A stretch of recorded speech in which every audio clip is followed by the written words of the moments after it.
Coucou les amis, j'espère que vous allez bien. Moi c'est Olivia Yao. Alors, et si je vous disais que toutes les crises ne sont pas des caprices? Chez les enfants autistes, les crises de colère sont fréquentes à cause de la surcharge sensorielle. Alors, quelle est la différence entre un caprice et une crise de colère? Prenons l'exemple de notre petite Maria. Maria est autiste. Donc, on considère que Maria demande à sa maman un bonbon. Ok, Maria demande à maman un bonbon, elle pointe, elle touche le bonbon, elle attire l'attention de sa mère pour avoir le bonbon. Et la mère lui dit non, je ne peux pas te donner le bonbon, tu n'as pas besoin de bonbon actuellement, Maria. Et Maria se met à pleurer, elle se met à crier, elle se jette par terre, elle est vraiment fâchée parce que elle n'a pas reçu le bonbon qu'elle a demandé. Alors ici, on parle d'un caprice parce que Maria ne reçoit pas le bonbon qu'elle demande immédiatement, donc elle se met à pleurer. Alors là, c'est juste un caprice. Par contre, pendant une crise de colère peut arriver lorsqu'il y a un changement de routine. Prenons l'exemple encore de notre petite Maria. Disons que, voilà, Maria quitte à l'école, quand elle vient à la maison, elle range ses affaires, elle met ses affaires dans le placard, et ensuite, elle lave ses mains, et ensuite, voilà, elle va manger. Mais aujourd'hui, comme Maria rentre à la maison, Maria doit manger d'abord, peut-être avant de ranger ses affaires. Donc, le changement de cette routine-là peut emmener Maria à avoir une crise de colère. Alors, pendant la crise de colère, Maria peut devenir agressive, elle peut taper, elle peut crier. Les crises de colère sont souvent plus longues parce que l'enfant est surchargé émotionnellement et aussi souvent sensoriellement. Donc, les crises de colère peuvent être plus longues, plus agressives, plus intenses. Une crise de colère peut arriver parce que, voilà, Maria ne sait pas comment attacher ses lacets. Donc, pendant qu'on apprend à Maria à attacher ses lacets, elle n'arrive toujours pas à attacher ses lacets et elle se frustre. Et lorsque la frustration arrive ici, elle est fâchée, elle comprend pas ce qui se passe, donc elle commence à pleurer, elle commence à se jeter par terre, elle commence à taper, elle est très agressive, elle est énervée, elle est fâchée parce que elle ne comprend pas ce qu'on lui demande de faire. Et pour elle, c'est très difficile d'attacher les lacets de ses chaussures. Qu'est-ce qu'il faut faire dans ce sens-là? Il faut montrer comment attacher les lacets de la chaussure étape par étape. Peut-être commencer par une vidéo qui montre comment attacher les lacets.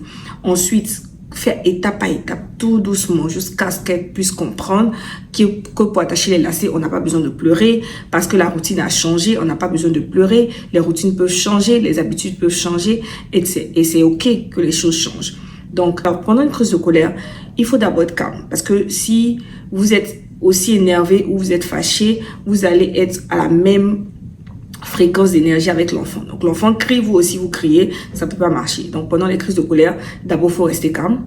Ensuite, si vous avez des visuels qui montrent à l'enfant de se calmer, ça peut aider. Vous pouvez l'emmener à respirer, à lui dire de respirer, à lui dire de se calmer. Et pendant la crise de colère, il faut parler moins. Parce que plus vous parlez, plus vous surchargez l'enfant sensoriellement, émotionnellement et ça l'énerve encore plus. Donc pendant une crise de colère, il faut parler moins, il faut essayer de s'assurer que l'enfant est en sécurité, d'enlever tout ce qui est obstacle à côté de l'enfant, tout ce qui peut être risque de danger, qu'elle peut utiliser pour vous taper ou quoi que ce soit. Donc il faut d'abord être calme, ensuite enlever tout ce qui est à côté qui peut être dangereux. Si vous avez par exemple un ballon assez mou pour se relaxer, vous pouvez lui donner le ballon. Comme ça, elle appuie, elle relaxe, elle appuie pour essayer de décharger un peu sa colère dessus. Si vous avez des petits trucs un peu lourds, voilà, vous pouvez mettre sur ses pieds ou sur l'enfant pour que l'enfant, ça apaise l'enfant. Voilà. Vous pouvez aussi utiliser des méthodes de calme, comme respire, sens la fleur et souffle la bougie. Sans la fleur, souffle la bougie. Donc ça aide aussi, souvent pendant des crises de colère. Ce qu'il faut aussi comprendre, c'est qu'un caprice est un choix. On choisit de pleurer pour avoir quelque chose. Une crise de colère, par contre, elle est une réaction du corps parce qu'on ne comprend pas quelque chose. Donc le corps réagit de façon inattendue. Le corps peut commencer à réagir en tapant, en se jetant par terre parce qu'on ne comprend pas ce qui se passe à l'instant. Face à un caprice, on ne cède pas facilement. Face à un caprice, on enseigne pendant le caprice.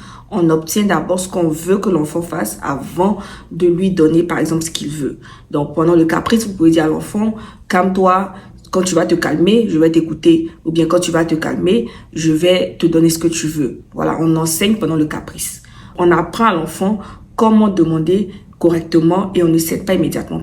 faut comprendre que l'enfant ne fait pas ça pour vous rendre la vie difficile, mais parce qu'il passe par une période un peu difficile qu'il n'arrive pas à comprendre dans l'immédiat. Donc, faut utiliser des visuels, faut prévenir l'enfant d'abord à ce qui va se passer. Et pendant les crises de colère, on parle peu, on devient plus rassurant, on essaie de faire comprendre à l'enfant qu'on est là pour le soutenir. On soutient pendant une crise de colère. On ne corrige pas immédiatement pendant une crise de colère. Quand on comprend la différence entre le caprice et les crises de colère, on peut mieux soutenir l'enfant au lieu de punir l'enfant. Merci, j'espère que vous avez aimé la vidéo. Je vous fais plein de bisous.